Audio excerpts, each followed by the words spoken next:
question, and then you can answer. Yeah. The 9/11 Commission, which you talk about, and this is what they did say, not what ABC pretended they said. What did they say? They said about you and President Bush, and I quote, "The U.S. government took the threat seriously, but not in the sense of mustering anything like the kind of effort that would be gathered to confront an enemy of the first, second, or even third rank." First of all, that's not true with us and bin Laden. Well, I'm talking, that's what the 9/11 Commission said. Let's look at what Richard Clark said. Do you think Richard Clark has a vigorous attitude about bin Laden? Yes, I do. You do, don't you? He has a variety of opinions and loyalties, That's right. but yes, No, he has a vigorous opinion. Yeah, he has a variety of opinions and loyalties now. But let's look at the facts. He worked for Ronald Reagan. He was loyal to him. He worked for George H.W. Bush. He was loyal to him. He worked for me, and he was loyal to me. He worked for President Bush. He was loyal to him. They downgraded him and the terrorist operation. Now, look what he said. Read his book and read his factual assertions. Not opinions, assertions. He said we took vigorous action after the African embassies. We probably nearly got bin Laden. Well, I authorized... No, wait a minute. Wait a minute. You've launched a few cruise missiles. No. I authorized the CIA to get groups together to try to kill him. The CIA was run by George Tenet that President Bush gave the Medal of Freedom to. He said he did a good job setting up all these counterterrorism things. The country never had a comprehensive anti-terror operation until I came there. Now, if you want to criticize me for one thing, you can criticize me for this. After the cold, I had battle plans drawn to go into Afghanistan, overthrow the Taliban, and launch a full-scale attack search for bin Laden. But we needed basing rights in Uzbekistan, which we got after 9/11. The CIA and the FBI refused to certify that bin Laden was responsible while I was there. They refused to certify. So that meant I would have had to send a few hundred special forces in helicopters refueled at night. Even the 9/11 Commission didn't do that. Now, the 9/11 Commission was a political document, too. All I'm asking is, anybody that wants to say I didn't do enough, you read Richard Clark's Do you book. think you did enough, sir? No, because I didn't get him. Right. But at least I tried. That's the difference in me and some, including all the right-wingers that are attacking me now. They ridicule me for trying. They had 8 months to try. They did not try. I tried. So I tried and failed. When I failed, I left a comprehensive anti-terror strategy and the best guy in the country, Dick Clark, who got demoted. So you did Fox's bidding on this show. You did your nice little conservative hit job on me. What I want to know is... I'm asking a question. You don't think that's a legitimate question? No, it was a perfectly legitimate question, but I want to know how many people in the Bush administration you asked this question of. I want to know how many people in the Bush administration you asked, why didn't you do anything about the coal? I want to know how many people you asked, why did you fire Dick Clark? I want to know how many people you asked about this. Did you ever watch Fox News Sunday, sir? I don't believe you asked them that. We asked plenty of questions. You didn't ask that, did you? Tell about the truth, the USS Cole? Tell the truth, Chris. With Iraq and Afghanistan, there's plenty of stuff to ask. Did you ever ask that? You set this meeting up because you're going to get a lot of criticism from your viewers because Rupert Murdoch supported my work on climate change.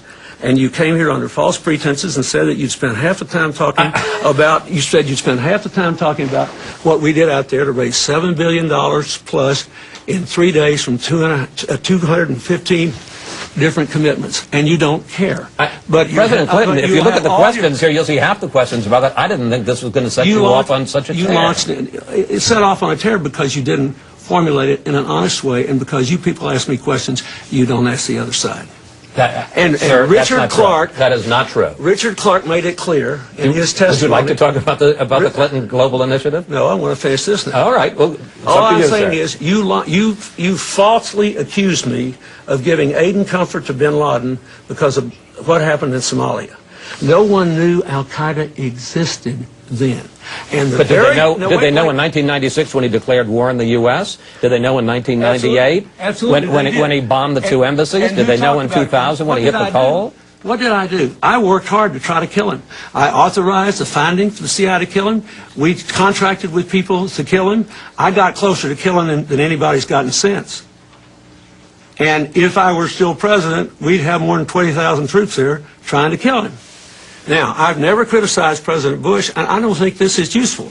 But you know we do have a government that thinks Afghanistan is only 1/7 as important as Iraq.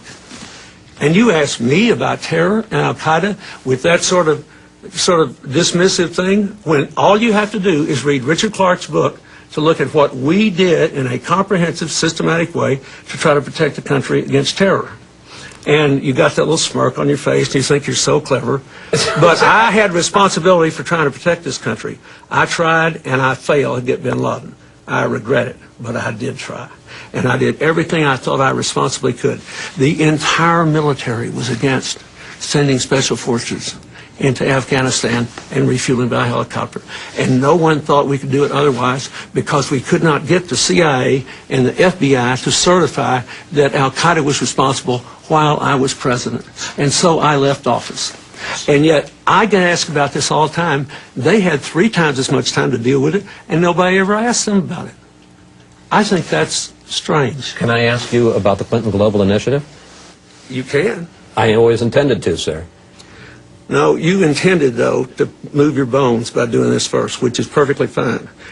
But I don't mind people asking me. I actually talked to the 9/11 Commission for 4 hours, Chris, and I told them the mistakes I thought I made. And I urged them to make those mistakes public because I thought none of us had been perfect.